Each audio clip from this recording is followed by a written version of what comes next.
আলহামদুলিল্লাহ রব্বিল আলামিন ওয়াসসালাতু ওয়াসসালামু আলা সাইয়্যিদিল মুরসালিন আম্মা বা'দ ফাআউযু বিল্লাহি মিনাশ শাইতানির রাজীম বিসমিল্লাহির রহমানির রহিম আসসালাতু ওয়াসসালামু আলাইকা ইয়া রাসূলুল্লাহ আসসালাতু ওয়াসসালামু আলাইকা ইয়া হাবিবাল্লাহ আসসালাতু ওয়াসসালামু আলাইকা ইয়া নবিয়াল্লাহ ওয়া আলা আলিকা ওয়া আসহাবিকা ইয়া নূরাল্লাহ। দূরের কাছের সকল দর্শক শ্রোতাকে উত্তম কথা অনুষ্ঠানের পক্ষ থেকে জানাই স্বাগতম। মাদানী চ্যানেলের দর্শক শ্রোতা, আজকের অনুষ্ঠানের আমরা যে বিষয়ে উত্তম কথা শ্রবণ করব তা হচ্ছে বার্ধক্য। বয়োবৃদ্ধ যারা, তাদের সম্পর্কে আমরা ইনশাআল্লাহ করিম কিছু আলোচনা আমরা শ্রবণ করব। যদিও আলোচ্য বিষয় বয়োবৃদ্ধদের জন্য, বার্ধক্য সাথে যাদের সম্পর্ক তাদের, কিন্তু আজকে যাদের বয়স কম অথবা যুবক, কিছুদিন পরে তারাই আবার বার্ধক্যে পৌঁছে যাবে। তাই সকলের জন্য বিষয়টি গুরুত্বপূর্ণ এবং সকলের জন্য প্রয়োজন। আল্লাহ পাক আমাদের সকলকে আজকে আলোচনা মনোযোগ সহকারে শোনার, স্মরণ রাখার এবং উত্তম কথাগুলোর প্রতি আমাদেরকে আমল করার সেই তৌফিক দান করুন। আমাদের চ্যানেলের দর্শক শ্রোতা, আলোচনাতে যাওয়ার পূর্বে আমরা জেনে নেব আল্লাহ পাকের সর্বশেষ নবী মুহাম্মদে আরবি হুজুর সাল্লাল্লাহু তাআলা আলাইহি ওয়াসাল্লামের প্রতি দুরূদ পাঠ করার ফজিলত এবং বারাকাত। ইমাম জালালউদ্দিন সুয়ুতি আশ-শাফি রাহমাতুল্লাহ তাআলা আলাইহি শরহুস সুদূরের মধ্যে একটি ঘটনা উল্লেখ করেন। হযরতে হাফস ইবনে আব্দুল্লাহ রাহমাতুল্লাহ তাআলা আলাইহি বর্ণনা করেন যে আমি ইমামুল মুহাদ্দিসিন হযরতে আবু যুরআ রাহমাতুল্লাহ তাআলা আলাইহিকে তার ওফাতের পরে স্বপ্নে দেখলাম, এবং স্বপ্নে আমি এই অবস্থায় তাকে দেখতে পেলাম যে তিনি প্রথম আসমানে ফেরেশতাদের নামাজ পড়াচ্ছেন, অর্থাৎ ফেরেশতাদের ইমামতি করছেন। আমি জিজ্ঞাসা করলাম, হে আবু যুরআ, আপনি এই সম্মান কিভাবে পেলেন? তিনি বলেন, আমি আমার হাতে 10 লক্ষ হাদিস লিখেছি এবং আমি প্রতিটি হাদিসে দুরূদ শরীফ পাঠ করতাম। আর নবী রহমত হুজুর সাল্লাল্লাহু তাআলা আলাইহি ওয়াসাল্লামের মহান বাণী হলো, যে মুসলমান আমার উপর দুরূদ শরীফ পাঠ করে তবে আল্লাহ পাক তার উপর 10টি রহমত অবতীর্ণ করেন। সাল্লু আলাল হাবিব সাল্লাল্লাহু তাআলা আলা মুহাম্মদ সাল্লাল্লাহু তাআলা আলাইহি ওয়াসাল্লাম সালাতাম ওয়া সালামান আলাইকা ইয়া রাসূলুল্লাহ। মাদানী চ্যানেলের দর্শক শ্রোতা, আল্লাহ তাবারক ওয়া তাআলা দুরূদ শরীফ পাঠকারীর মর্যাদাকে বাড়িয়ে দেন। দুনিয়াতেও তার সম্মানকে বৃদ্ধি করা হয় এবং আখিরাতে আল্লাহ তাবারক ওয়া তাআলা দুরূদ পাঠকারীদেরকে অসংখ্য অগণিত নিয়ামত দান করবেন। তাই আমাদেরকে আল্লাহ পাকের সর্বশেষ নবী হুজুর সাল্লাল্লাহু তাআলা আলাইহি ওয়াসাল্লামের প্রতি বেশি পরিমাণে দুরূদ শরীফ পাঠ করা উচিত। আল্লাহ পাক আমাদেরকে বেশি পরিমাণে দুরূদ পাঠ করার তৌফিক দান করুন। দর্শক শ্রোতা, আমরা আজকে যে বিষয়ে কিছু আলোচনা আমরা শ্রবণ করব তা হচ্ছে বার্ধক্য। যখন কোনো ব্যক্তি বার্ধক্যে পৌঁছে যায়, তার যে বিশেষ যে করণীয়, যে বিষয়গুলো অবশ্যই তাকে করা উচিত, ইনশাআল্লাহুল কারীম আমরা আলোচনার মাধ্যমে জানবো। মাদানী চ্যানেলের দর্শক শ্রোতা, আমরা শুরুতে একজন মহান তাবেঈ বলা হয়, যারা সাহাবা ইকরাম এর ইমানের সাথে জিয়ারত করে ইমান নিয়ে দুনিয়া থেকে বিদায় নিয়েছেন, সেই মহান তাবেঈদের মাঝে একজন তাবেঈ বুজুর্গ হযরতে আয়াশ ইবনে কাতাদা রাহমাতুল্লাহ তাআলা আলাইহি তার আপন সম্প্রদায়ের তিনি সর্দার ছিলেন। একদিন তিনি আয়নায় নিজের দাড়িতে একটি সাদা চুল দেখলেন এবং দোয়া করলেন, হে আল্লাহ পাক, আমি আকস্মিক দুর্ঘটনা থেকে তোমার আশ্রয় প্রার্থনা করছি। আমি জানি যে মৃত্যু আমার পিছনে আছে এবং আমি তা থেকে পলায়ন করতে পারবো না। এরপর তিনি তার সম্প্রদায়ের নিকট গেলেন, বলতে লাগলেন, হে বনু সাআদ, আমি আমার যৌবন তোমাদের জন্য উৎসর্গ করেছিলাম, এবার তোমরা আমার বার্ধক্য আমাকে দাও। অর্থাৎ যৌবনে আমি তোমাদের কাজ সম্পাদন করতাম, কিন্তু এখন বার্ধক্যে আমাকে আল্লাহ পাকের ইবাদত করতে যাও।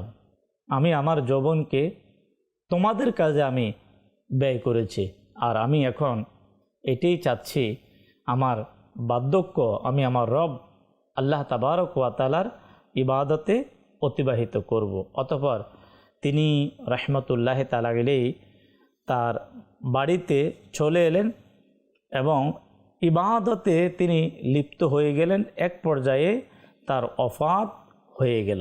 আল্লাহ পাকের রহমত তার উপর বর্ষিত হোক এবং তার সাদেকায় আমাদের ক্ষমা হোক। অর্থাৎ যে তাবি বুজুর্গ রহমতুল্লাহ তাআলা আলাইহি সম্পর্কে আমরা শুনলাম, আমাদের জন্য অনেক অনেক বড় এক মেসেজ। তিনি রহমতুল্লাহ তাআলা আলাইহি যখন আপন চেহারায় একটি মাত্র সাদা চুল, অনলি ওয়ান, একটি সাদা চুল দেখার সাথে সাথে মৃত্যুর কথা স্মরণ হয়ে গেল, যে আমি আর থাকতে পারবো না। মৃত্যুর আলামতের একটি আলামত হচ্ছে কালো চুলের পরিবর্তে সাদা চুল। তিনি রহমতুল্লাহ তাআলা আলাইহি ইবাদতের লিপ্ত হলেন এবং ইবাদত করতে করতে ইন্তেকাল করলেন। তাই প্রিয় ইসলামী ভাইয়েরা, মাদানী চ্যানেলের দর্শক শ্রোতা, আমাদের সাহাবা একরাম, আমাদের তাবেঈন, বুজুর্গানে দ্বীন, এটা মানুষকে শিক্ষা দিয়েছেন যে যখন মৃত্যুর আলামত যখন দেখা দেয়, মৃত্যুর দূত যেটাকে বলা হয় পূর্ব সংকেত, তখন আমাদেরকে দুনিয়ার তামাশা, দুনিয়ার সাথে মহব্বত লাগানো, এটা আমাদের জন্য অনেক বড় বোকামি। তখন বুঝতে হবে যে যে কোনো সময় হয়তো আমি এই দুনিয়া থেকে চলে যাব। প্রিয় ইসলামী ভাইয়েরা, মাদানী চ্যানেলের দর্শক শ্রোতা, আসুন আমরা আল্লাহর প্রিয় হাবিব সাল্লাল্লাহু তাআলা আলাইহি ওয়াসাল্লামের একটি গুরুত্বপূর্ণ হাদিসে মোবারকা শ্রবণ করব। বিশেষ করে যাদের বয়স 40 আপ, 40-এর উপর, 40, 50, 60, 70, তাদেরকে উদ্দেশ্য করে প্রিয় নবী সাল্লাল্লাহু তাআলা আলাইহি ওয়াসাল্লামের এক শিক্ষণীয় বাণী, হিলিয়াতুল আউলিয়া, 8ম খণ্ড, পৃষ্ঠা নাম্বার 167, হাদিস নাম্বার 11748। আল্লাহ পাকের প্রিয় ও শেষ নবী মক্কি মাদানী মুহাম্মদ আরবি হুজুর সাল্লাল্লাহু তাআলা আলাইহি ওয়াসাল্লাম ইরশাদ ফরমান, শুনে নাও, নিশ্চয় আল্লাহ পাকের একজন ফেরেশতা প্রতিদিন এবং রাতে ঘোষণা করে যে 40 বছর বয়সীরা ফসল কাটার সময় এসে গেছে। হে 50 বছর বয়সীরা হিসাবের প্রস্তুতি নাও। হে 60 বছর বয়সীরা তুমি সামনে কি পাঠিয়েছ, পিছনে কি রেখে যাচ্ছ? হে 70 বছর বয়সীরা তুমি কিসের অপেক্ষা করছো?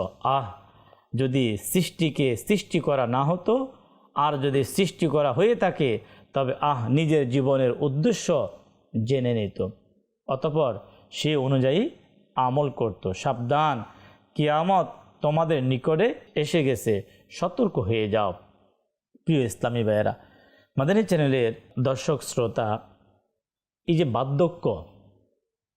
বার্ধক্য আপনার যখন মানুষ তার যৌবনের সময় অতিবাহিত করে, যখন সে 40 আপ, 50 আপ যখন তার বয়স হয়, তখন যে জীবনের প্রতি এক অনুতপ্ততা, লজ্জিত হওয়া, আমার মূল্যবান সময় আমার থেকে চলে গিয়েছে।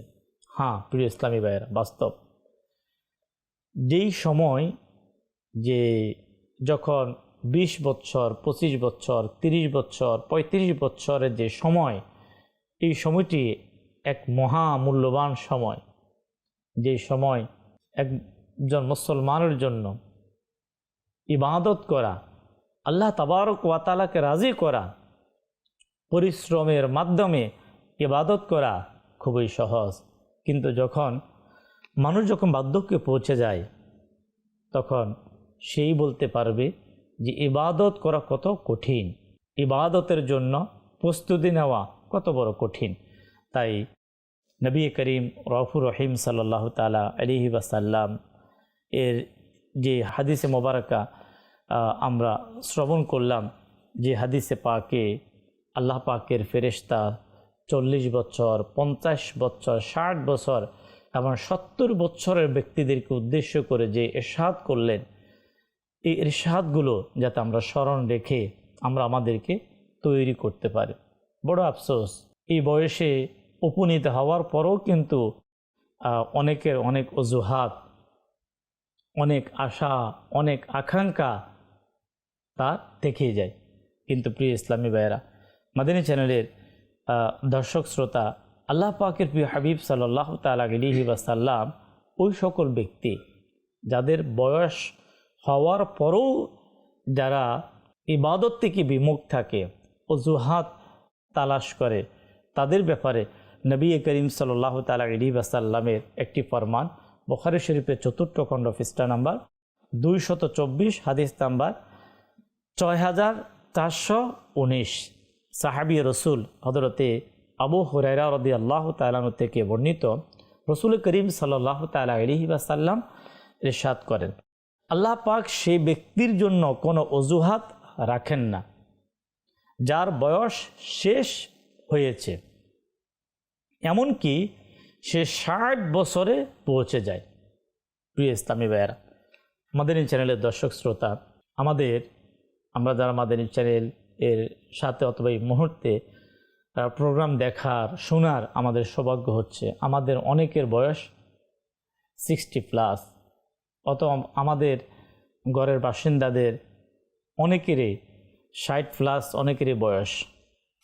যখন কোনো ব্যক্তির 60 বছর অতিক্রম করে, নবী করিম সাল্লাল্লাহু তাআলা আলাইহি ওয়াসাল্লাম ফরমান যে আল্লাহ পাক সেই ব্যক্তির কোনো অজুহাত রাখেন না, যে সে কোনো প্রকার অজুহাত পেশ করবে, দুনিয়ার অজুহাত, যে পরিবারের অজুহাত, সন্তানের অজুহাত, ব্যবসার অজুহাত। আজকে আপনার বয়স হওয়ার পরও আমরা ইবাদত থেকে গাফিল।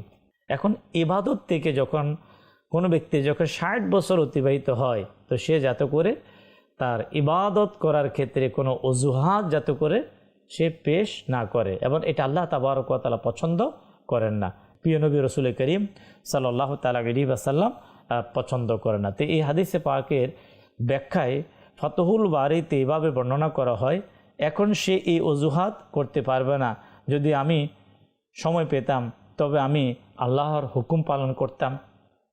যখন সম্পূর্ণ জীবনে সক্ষমতার পরও ইবাদত বর্জন করেছে, তো এখন এই বয়সে তার নিকট কোনো অজুহাত নেই।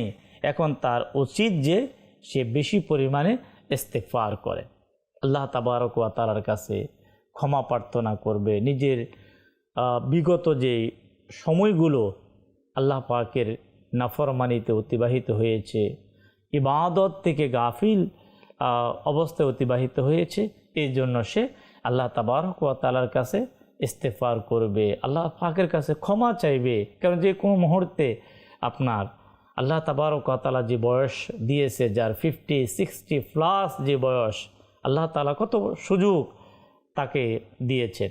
তা আল্লাহ তাবারক ওয়া তাআলা এখনও সুযোগ দিয়েছেন যে বান্দা তওবা করবে, ইস্তেগফার করবে, ইবাদত করবে, ইবাদত করে আমাকে রাজি করবে, আমাকে খুশি করবে। তাই প্রিয় ইসলামী ভাইয়েরা, মাদানী চ্যানেলের দর্শক শ্রোতা, আল্লাহ তাবারক ওয়া তাআলা আমাদেরকে আমাদের যে হায়াত, আমাদের যে বয়স, এই বয়স অনেকের মধ্যে একটা দীর্ঘ বয়সের একটা লোভ কিন্তু অনেকের ভিতরে কাজ করে। আমরা কতটুকু হায়াত পাবো, কেন উম্মতে মুহাম্মাদির হায়াত খুবই সীমিত। স্বয়ং রসুল করিম রউফুর রহিম সাল্লাল্লাহু তাআলা আলাইহি ওয়াসাল্লাম হাদিসে পাকে ইরশাদ ফরমান, আমার উম্মতের আয়ুষ্কাল 60 থেকে 70 বছরের মধ্যে। আর আমরা এটাই দেখতে পাই আমাদের সমাজের যারাই দুনিয়া থেকে বিদায় নিচ্ছে প্রতিনিয়ত তাদের বয়স 60 থেকে 70-এর মধ্যে। অনেকে এর আগেই দুনিয়া থেকে বিদায় নেয়। প্রিয় ইসলামী ভাইয়েরা, মাদানী চ্যানেলের দর্শক শ্রোতা, আল্লাহ তাবারক ওয়া তাআলা আমাকে আপনাকে যে উদ্দেশ্যে আল্লাহ পৃথিবীতে পাঠিয়েছেন, জিন এবং ইনসান জাতিকে আল্লাহ পাক ইবাদতের উদ্দেশ্যে পাঠিয়েছে। তো ওই ইবাদত করার একটা সুবর্ণ এক সুযোগ আমাদের ছিল যখন আমরা যৌবনে ছিলাম। যখন আপনার বয়স যখন 20 বছর ছিল, 25 বছর ছিল, অথবা 30 থেকে 40 বছরের যে টাইমটা খুবই একটি উজ্জ্বল সময় ছিল, যে সময় সকল কাজ করার পরও ইবাদত করা সম্ভব ছিল। হয়তো শয়তানের ধোঁকায় পড়ে দুনিয়ার ব্যস্ততার কারণে আপনি সেভাবে ইবাদত করতে আপনি পারেন নাই। আল্লাহ তাবারক ওয়া তাআলাকে যেভাবে রাজি করার কথা ছিল, যেভাবে খুশি করার কথা ছিল, হয়তো সেভাবে সম্ভব হয়নি। এখন আর কিসের প্রয়োজন, এখন আর কোন দিকে তাকিয়ে আমরা আমাদের সময়কে অলসতা, অবহেলায়, আড্ডার মধ্যে, দোকানের মধ্যে, গল্পের মধ্যে আমি আমার বাকি অল্প সময় কতটুকু আর হায়াত পাব?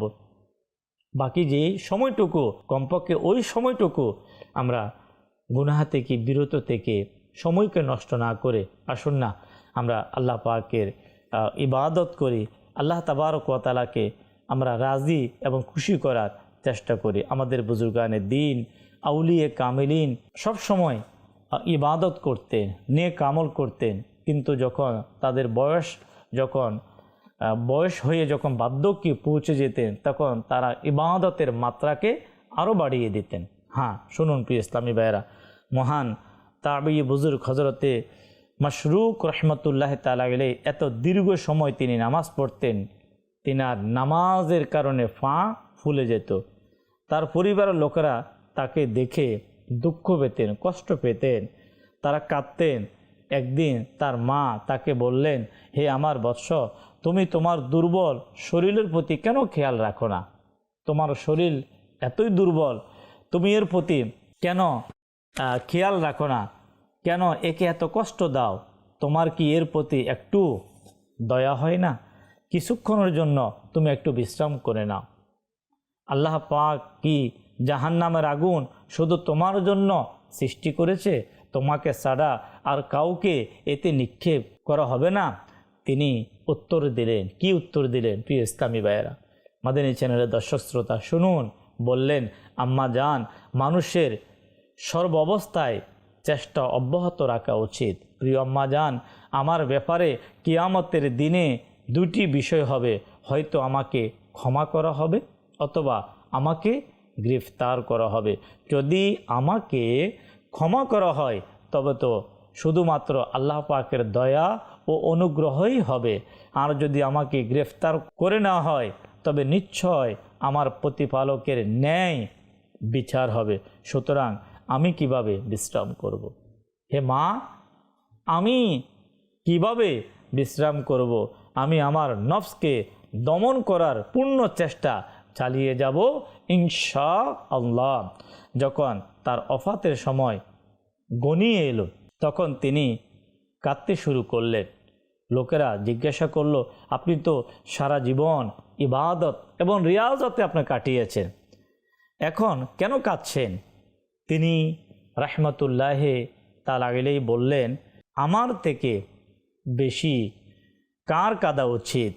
আমি 70 বছর ধরে যে দরজায় কড়া নেড়েছি, আজ তা খুলে দেওয়া হবে, কিন্তু জানি না কি জান্নাতের দরজা খোলা হবে না কি জাহান্নামের।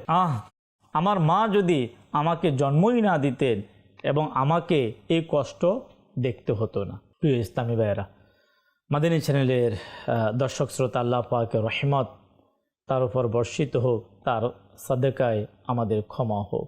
আল্লাহ পাকের নেক বান্দাগণ সদা সর্বদা আল্লাহকে রাজি করার জন্য নামাজ পড়তেন, কোরআন তেলাওয়াত করতেন, জিকির করতেন, গুনাহ থেকে নিজেকে বাঁচিয়ে রাখতেন। কিন্তু সর্বশেষ যখন বয়স 70 বছর উপনীত হলো, যখন দুনিয়া থেকে চলে যাওয়ার সময় হলো, তখন আখিরাতের কথা চিন্তায় এনে তিনি কান্না শুরু করলেন।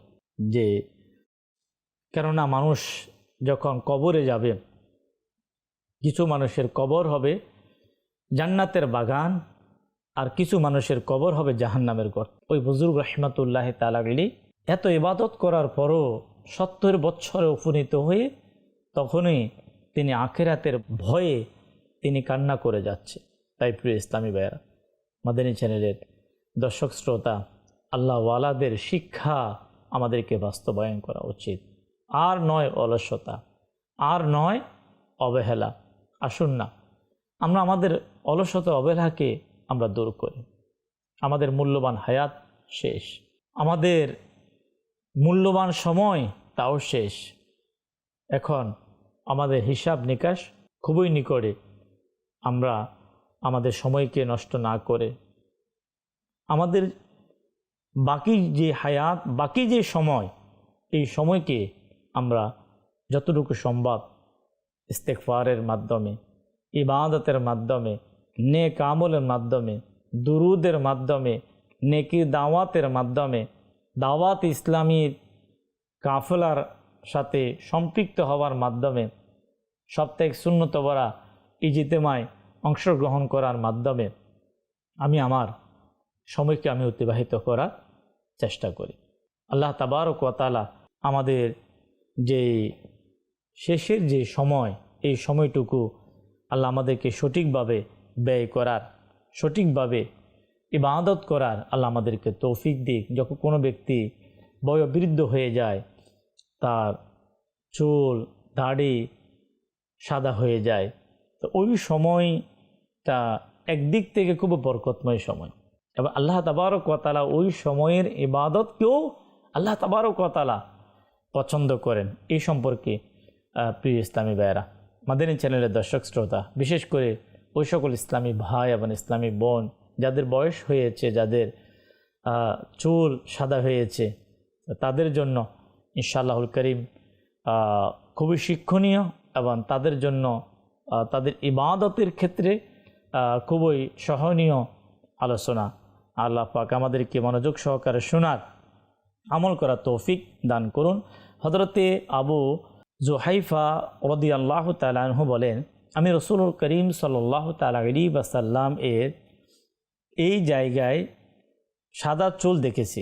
হযরতে আবু জুহাইফা রাদিয়াল্লাহু তাআলা আনহু তিনি বলেন, আমি রাসূল করিম সাল্লাল্লাহু তাআলা আলাইহি ওয়াসাল্লামের এই জায়গায় সাদা চুল দেখেছি। এটা বলতে বলতে তিনি তার ঠোঁট ও দাড়ির মাঝামাঝি চুলের দিকে ইশারা করলেন। তাহলে আমরা বুঝতে পারলাম আমাদের প্রিয় নবী সাল্লাল্লাহু তাআলা আলাইহি ওয়াসাল্লামের চুল মুবারক, দাড়ি মুবারকও সাদা হয়েছে। খাদিমে নবী হযরতে আনাস বিন মালিক রাদিয়াল্লাহু তাআলা আনহু বলেন, রাসূলুল্লাহ সাল্লাল্লাহু আলাইহি ওয়াসাল্লাম যখন জাহিরি ওফাত লাভ করেন, তখন তার মাথা মোবারক ও দাড়ি মোবারকে 20টি চুলও সাদা ছিল না। প্রিয় ইসলামী ভাইয়েরা, মাদানী চ্যানেলের দর্শক শ্রোতা, যখন আল্লাহ তাবারক ওয়া তাআলা যে যাদের সাদা চুল হয়, অর্থাৎ শরীরের চুল যখন, দাড়ি যখন সাদা হয়, তাদের প্রতি আল্লাহ পাকের একটি বিশেষ রহমত, একটি দয়াও কিন্তু আল্লাহ পাকের পক্ষ থেকে হয়ে থাকে। হাদিসে পাকের মধ্যে এমন এক ব্যক্তির ঘটনা এভাবে এসেছে, সে মৃত্যুর সময় ওসিয়ত করলো, আমার যখন ইন্তেকাল হবে, তার বন্ধুকে ওসিয়ত করলো যাতে চুলে সাদা আটা ছিটিয়ে দেওয়া হয়। কিছুদিন পর যখন তার ইন্তেকাল হলো, তাকে ওইভাবেই করা হলো। তো তার বন্ধুকে স্বপ্নে দেখে জিজ্ঞাসা করলেন, মা ফাআল আল্লাহু বিকা, আল্লাহ পাক তোমার সাথে কীরূপ আচরণ করলেন?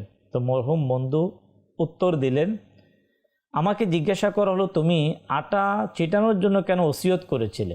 আমি আরজ করলাম, হে আল্লাহ পাক, আমি তোমার প্রিয় হাবিব হুজুর সাল্লাল্লাহু তাআলা আলাইহি ওয়াসাল্লামের ইরশাদ শুনেছিলাম, নিশ্চয় আল্লাহ পাক মুসলমানদের বার্ধক্যকে লজ্জা পান। বৃদ্ধ হওয়া আমার ক্ষমতায় ছিল না। ভাবলাম যে বৃদ্ধের আকৃতি হলেও যাতে আমি বানিয়ে নিই। তখন আল্লাহ পাক ইরশাদ করলেন, যাও আমি তোমাকে ক্ষমা করে দিলাম। তাই প্রিয় ইসলামী ভাইরা, মাদানী চ্যানেলের দর্শক শ্রোতা, যদি কোনো ব্যক্তির চুল দাড়ি যদি সাদা হয়, সেটাকে অপছন্দ করা উচিত নয়। এটা একটি ভালো, ইসলামী শরীয়তের দৃষ্টিকোণ থেকে এটা একটা ভালো। তা আমাদেরকে ভালো বিষয়টিকে গ্রহণ করা উচিত। বর্তমানে অনেক প্রবীণ লোক সাদা চুলকে এড়িয়ে চলেন, যদিও মুসলমান হিসাবে বার্ধক্যে পৌঁছানোর কারণে সাদা চুল আসা একটি সৌভাগ্যের বিষয়। যেমন রাসূলুল্লাহ সাল্লাল্লাহু তাআলা আলাইহি ওয়াসাল্লাম ইরশাদ ফরমান, সাদা চুল উঠিয়ে ফেলো না, কেননা এটি কিয়ামতের দিন নূর হবে। যার একটি চুল সাদা হলো, আল্লাহ পাক তার জন্য একটি নেকি লিখে দেন এবং একটি গুনাহ ক্ষমা করেন, আর তার একটি মর্যাদা বাড়িয়ে দেওয়া হয়। অপর হাদিসে এসেছে যে ইসলামে বৃদ্ধ হলো, তবে তার জন্য কিয়ামতের দিন নূর হবে। অর্থাৎ যৌবন বার্ধক্য ইসলামে অতিবাহিত করলো, তবে একটি নূর অর্জিত হওয়ার মাধ্যম। জানা গেল পুরানো মুসলমান নতুন মুসলমান থেকে এই হিসাবে উত্তম। এই হাদিসে পাকের ভিত্তিতে ওলামারা বলেন, মাথা দাড়ি থেকে সাদা চুল উঠিয়ে ফেলো না, কেননা এটি হচ্ছে একটি নূর।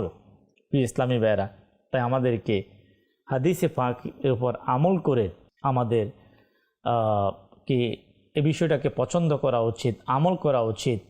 আর সাদা চুল সাদা দাড়ি সেটাকে না উঠানো, এখন থেকে যারা আমরা এই কাজ করেছি তো অবশ্যই ইস্তেগফার করে নেব এবং সেই কাজ থেকে নিজেকে বাঁচিয়ে রাখবো। কারণ হাদিসে পাকের মধ্যে যারা সাদা চুলকে উঠিয়ে নেয়, তো তাদের ব্যাপারেও কি শাস্তির হুমকি এসেছে। নবী করিম সাল্লাল্লাহু তাআলা আলাইহি ওয়াসাল্লাম ইরশাদ ফরমান, যে ব্যক্তি ইচ্ছাকৃতভাবে সাদা চুল উঠাবে, কিয়ামতের দিন তা বর্ষায় পরিণত হবে, যা দিয়ে তাকে খোঁচানো হবে।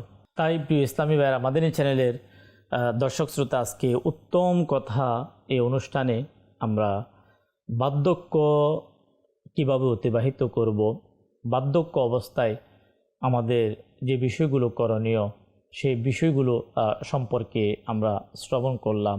বার্ধক্য অবস্থায় সর্বদা আল্লাহ পাক আমাদেরকে ইবাদতের মাধ্যমে, আখিরাতের চিন্তা ফিকিরের মাধ্যমে যাতে আমরা অতিবাহিত করতে পারি। এর পাশাপাশি যাদের ইসলামে যাদের চুল এবং দাড়ি সাদা হয়, তাদের কি ফজিলত, সে সম্পর্কে আলহামদুলিল্লাহ আমরা হাদিসে মুবারাকা আমরা শ্রবণ করলাম। আল্লাহ পাক আমাদেরকে বিষয়গুলো স্মরণ রাখার, তদ অনুযায়ী আমাদেরকে আমল করার তৌফিক দিক। আল্লাহ পাক আমরা যা শুনলাম, আল্লাহ আমাদেরকে স্মরণ রাখার, আমল করার সে তৌফিক দিক ইনশাআল্লাহ করিম। পরবর্তী পর্বে আমরা অন্য একটি বিষয়, কিছু উত্তম কথা আলোচনা শোনার চেষ্টা করব। ততক্ষণ পর্যন্ত দর্শক শ্রোতা, মাদানী চ্যানেলের সঙ্গেই থাকুন। সল্লু আলাল হাবিব সাল্লাল্লাহু তাআলা আলা মুহাম্মদ সাল্লাল্লাহু আলাইহি ওয়াসাল্লাম।